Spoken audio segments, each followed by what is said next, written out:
Assalamualaikum warahmatullahi wabarakatuh. Perkenalkan kami dari kelompok 2 yang beranggotakan saya sendiri Bunga Celasari dengan NIM G1C125023 dan rekan-rekan saya. Perkenalkan, nama saya Fadilah Khairuni Saryadi dengan NIM G1C125009.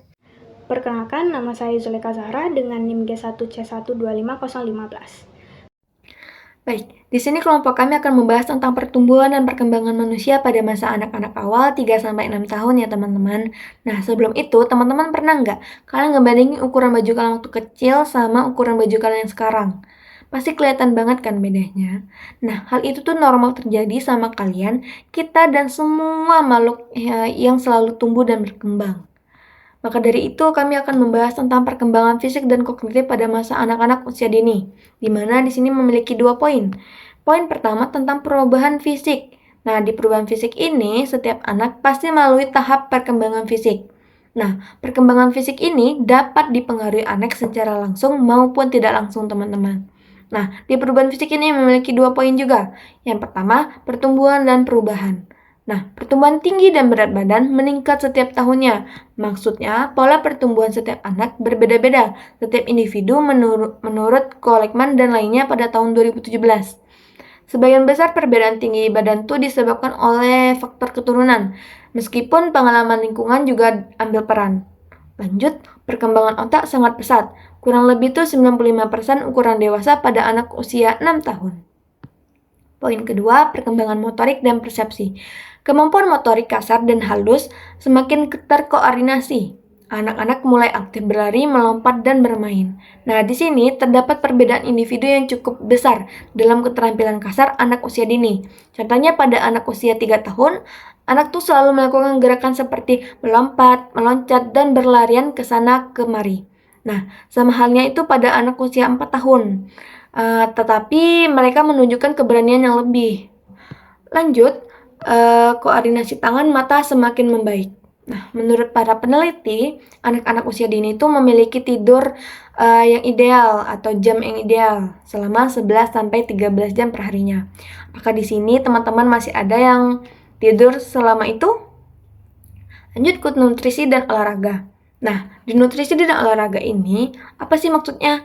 Karena apa yang dimakan oleh anak-anak akan mempengaruhi pertumbuhan kerangka, serta bentuk tubuh dan kerentanan mereka terhadap penyakit. Nah, olahraga yang dimaksud adalah latihan aktivitas fisik yang penting dalam kehidupan anak kecil. Karena apa? Karena sering terjadi pada anak-anak yaitu kelebihan berat badan. Maka dari itu, orang tua setidaknya mengajak anak melakukan aktivitas rutin untuk mencegah berat badan yang berlebih. Contohnya seperti jalan-jalan di sekitar, ataupun bisa bersepeda, senam, dan melakukan hal lainnya. Nah, poin kedua yaitu perubahan kognitif. Nah, di perubahan kognitif ini, anak-anak berkembang secara berpikir, memori, dan pemecahan masalah, serta pemahaman bahasa yang berkembang dari sensor motorik. Nah, di perubahan kognitif ini ada 3 tahapan, di mana tahap pertama yaitu tahap praoperasi Piaget. Nah, tahap praoperasional ini menurut Piaget terjadi pada anak usia 2-7 tahun. Tahap praoperasional ini adalah di mana anak-anak itu menggunakan coretan untuk melambangkan orang-orang, rumah, mobil, awan, dan lain-lain.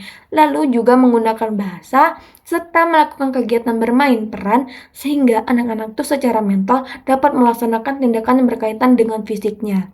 Lalu, pemikiran anak-anak itu masih egosentris dan intuitif. Tahapan kedua yaitu tahap Vygotsky. Menurut Vygotsky, tahapan ini berkembang dari atau dipengaruhi interaksi sosialnya yang diberi nama atau diberi konsep dengan Zone of Proximal Development atau ZPD.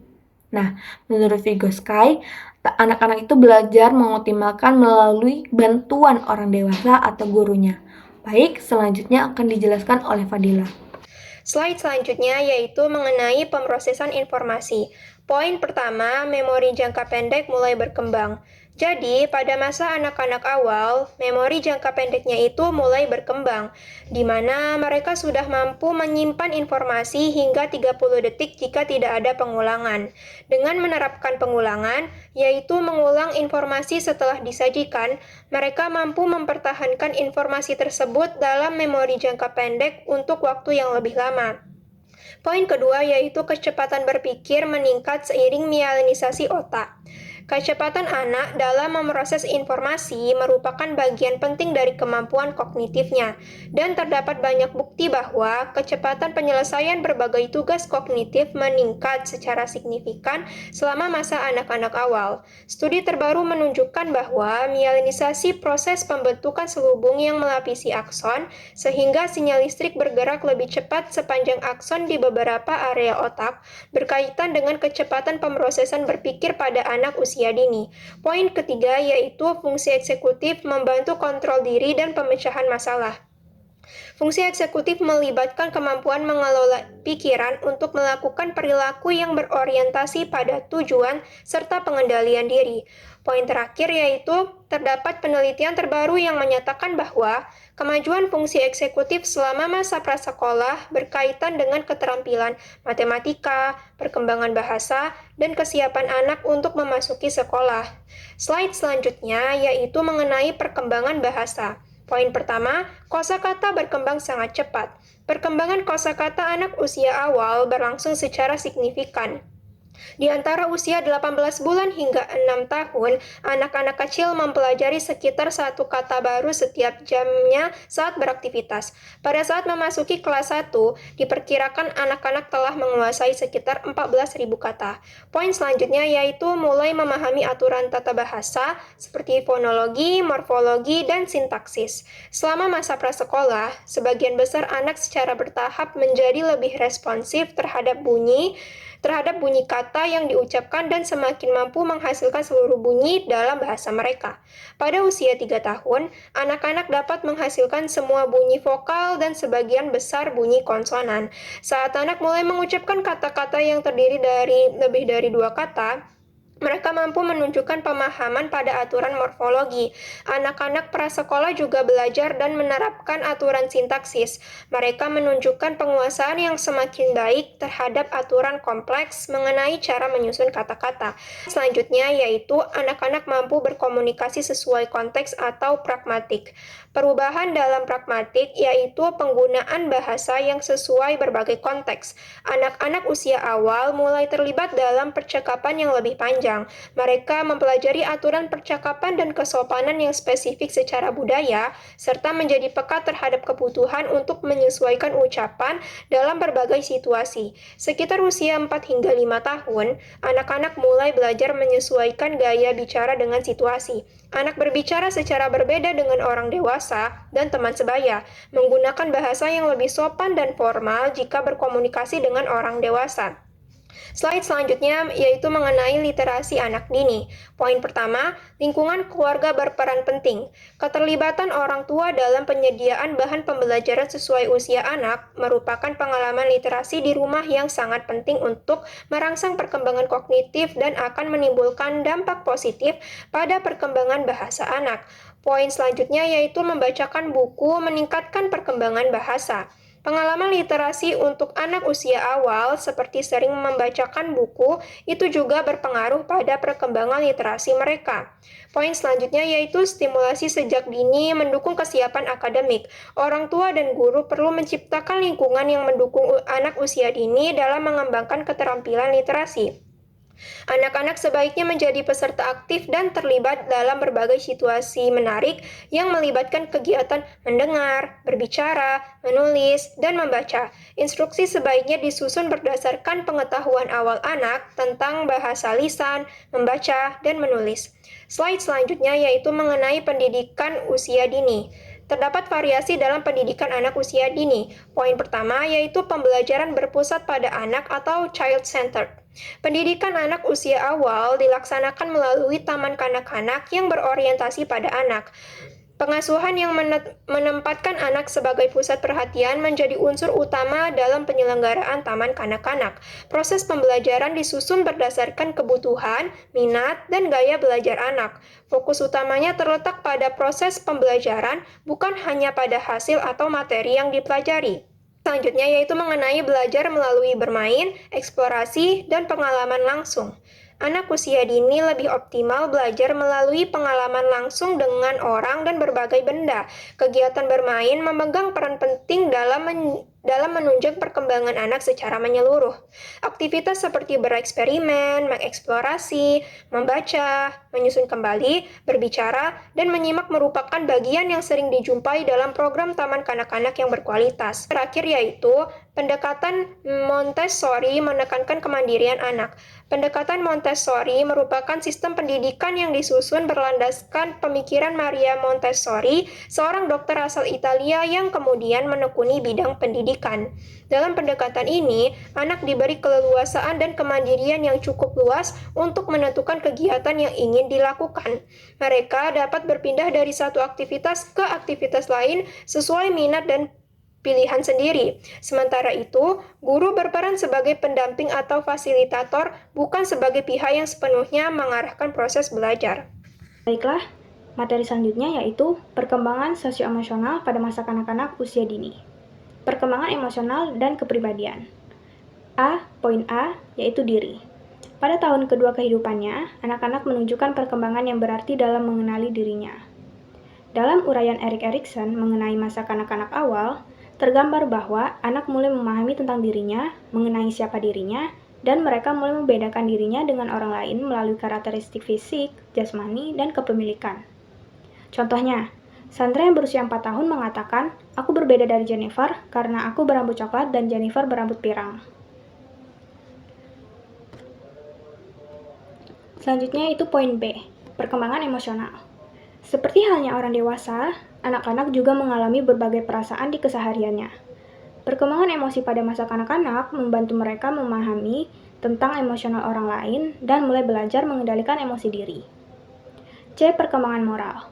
Perkembangan ini mencakup pemikiran, perasaan, dan tindakan mengenai apa yang harusnya dilakukan dalam interaksi dengan orang lain. Perasaan cemas dan rasa bersalah menjadi inti dari penjelasan perkembangan moral menurut teori psikoanalitik Sigmund Freud. Selanjutnya yaitu peran keluarga. Keluarga merupakan lingkungan pertama tempat anak-anak belajar. Cara orang tua mengasuh sangat mempengaruhi perkembangan sikap dan perilaku anak. Ada beberapa cara orang tua mendidik anak yang disebut dengan pola asuh. Pertama yaitu pola asuh otoriter. Pola asuh otoriter adalah gaya yang menekankan pembatasan dan hukuman di mana anak harus mengikuti orang tua. Biasanya anak dengan pola asuh ini cenderung takut, cemas, dan membandingkan dirinya dengan orang lain, kurang inisiatif, dan komunikasi yang lemah. 2 yaitu pola asuh otoritatif. Otoritatif mendorong kemandirian anak dan menetapkan batasan dan kontrol.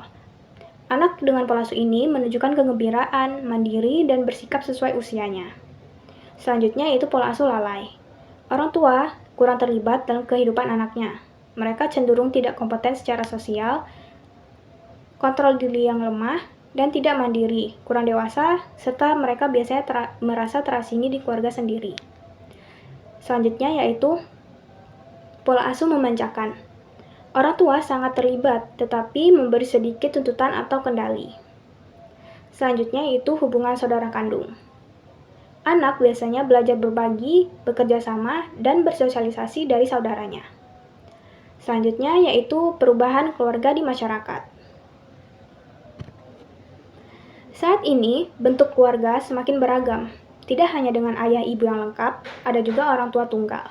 Orang tua yang bekerja kedua-duanya, dan orang tua yang mengalami perceraian. Perubahan ini mempengaruhi cara anak tumbuh. Selanjutnya yaitu hubungan antara teman sebaya, bermain, dan penggunaan media atau layar. Teman sebaya membantu anak belajar, kerjasama, dan memahami orang lain. Selanjutnya yaitu bermain. Penting untuk berkembang, kreativitas sosial, dan emosi. Dan juga biasanya bermain membantu anak dalam mengatasi kecemasan dan konflik. Selanjutnya itu penggunaan media atau layar. Boleh digunakan, tetapi harus dibatasi dan diawasi. Anak yang terlalu banyak menghabiskan waktu di depan layar, mereka akan kekurangan waktu bermain, kurangnya interaksi dengan teman sebaya, kurangnya aktivitas fisik, perkembangan kognitif yang rendah, serta meningkatkan resiko obesitas. Kesimpulannya, masa kanak-kanak awal merupakan tahap penting karena menjadi dasar perkembangan fisik, kognitif, bahasa, dan sosio-emosional anak. Pertumbuhan fisik, perkembangan otak, dan keterampilan motorik perlu didukung oleh gizi, istirahat, serta aktivitas yang cukup. Anak mulai berpikir simbolik, berkembang dalam berbahasa, dan memahami diri serta lingkungan melalui interaksi sosial. Oleh karena itu, lingkungan yang hangat, konsisten, dan stimulatif sangat diperlukan agar perkembangan anak berlangsung optimal. Baiklah, sekian presentasi dari kami. Kurang dan lebih mohon maaf. Kami akhiri. Wassalamualaikum warahmatullahi wabarakatuh.